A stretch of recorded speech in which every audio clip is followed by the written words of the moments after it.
back to another video where today I'm going to be treating this leather belt with Obenauf's heavy duty LP, which I think stands for leather protectant, leather preservative. There you go. So it's made in the USA. It's quite expensive, to be honest. Smells alright. It's a beeswax composite with some other minerals in it, I believe. But it's very, very good for treating leather, and apparently it's quite safe to use.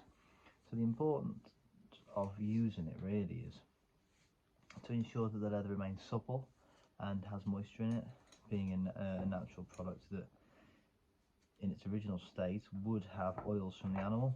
So I'm going to start by taking out this little rivet, because it's very important that we get right inside the places that that are exposed and that receive quite a little bit of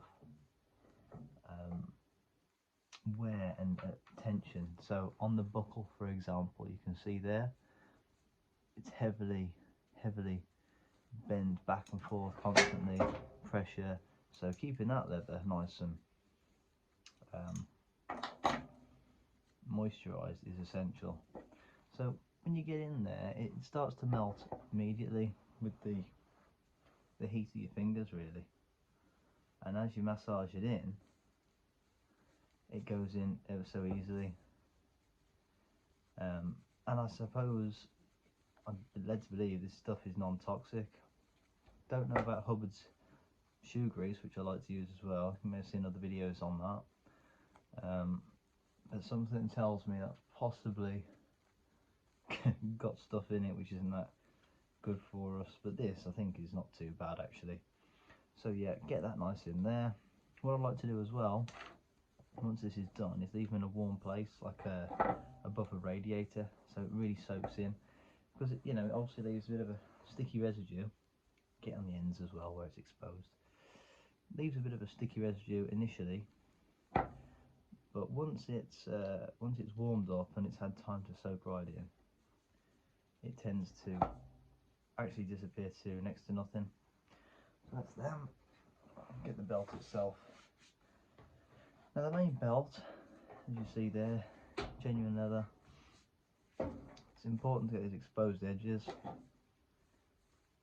in similar sort of thing to the end grain of wood, I suppose. The back side of the belt that's worn around the waist, this I can see has not got much in the way of wear or any signs of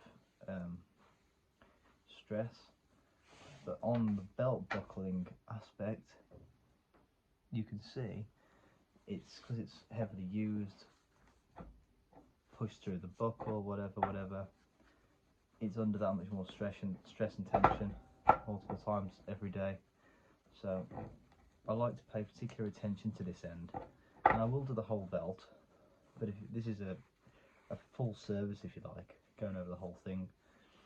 But if you are going to just do it a little bit from time to time and not do the whole belt like I'm doing now, just focusing on this end is obviously the end to focus on, because this is what gets the most wear, the most contact with your hands, the most leaching of the oils out of the leather, and requires the most replenishment.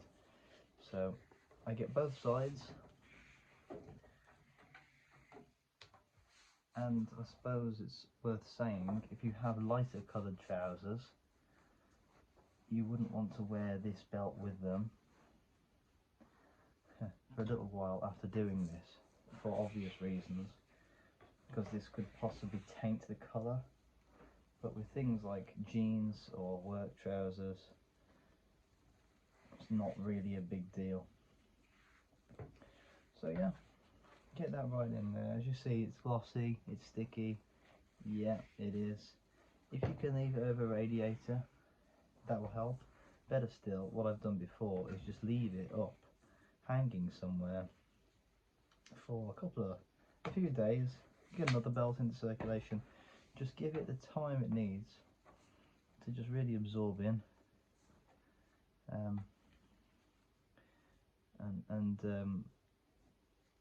afterwards it tends to dry out, and you can wipe off the excess if you wish. and you end up with a really nice belt then. Let's try and put this back as we found it, shall we?